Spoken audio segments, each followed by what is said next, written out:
சமீபத்தில் அது ஃபார்ம் ஆயிருக்கு. நாளைக்கு கரையை கடக்கும் அப்படிங்கிறது எக்ஸ்பெக்ட் பண்றோம். அதற்கான ப்ரிப்பரேஷன்ஸ் ஒர்க்லாம் நடந்துட்டு இருக்கு. இந்த மோந்தா புயல் தமிழ்நாட்டில் பெரிய பாதிப்பு இருக்காது. ஆந்திராவை நோக்கி தான் அது சென்று கொண்டிருக்கிறது. இருந்தாலும் இந்த வடசென்னை பகுதி, திருவள்ளூர் பகுதிகளில் ஒரு 5லிருந்து ஒரு 7-8 சென்டிமீட்டர் வரைக்கும் மழை எதிர்பார்க்கலாம்னு வானிலை மையம் நமக்கு தெரிவிச்சிருக்கிறாங்க.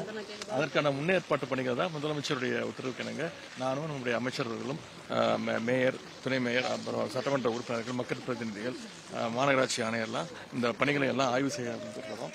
வடசென்னையை பொறுத்த வரைக்குங்க இது வரைக்கும் 18 கால்வாய்கள், 13 குளங்களை சென்னை மாநகராட்சி மூலமாக தூர்வாரப்பட்டிருக்கிறது. மொத்தம் 331 கிலோமீட்டர் நீளம் கால்வாய்கள் தூர்வாரப்பட்டிருக்கிறது.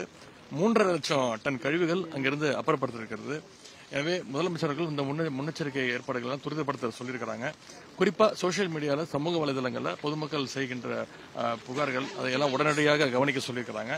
அதன் பேரில் இன்னைக்கு இந்த வியாசர்பாடி, அம்பேத்கர் கல்லூரி குளம், கேப்டன் காட்டன் கால்வாய், கொடுங்கையூர் கால்வாய் ஆகியவற்றெல்லாம் இன்னைக்கு ஆய்வு செஞ்சிருக்கிறோம். அடுத்த 10 நாட்களுக்கு மிகப்பெரிய மழை இருக்காது அப்படிங்கிறது வானிலை மையம் தெரிவிச்சிருக்கிறாங்க. ஆனா எந்த அளவுக்கு மழை பெஞ்சாலும் அதையெல்லாம் எதிர்கொள்வதற்கு நம்முடைய அரசு முதலமைச்சருடைய அவருடைய தலைமையின் கீழே தயாராக இருக்கின்றது.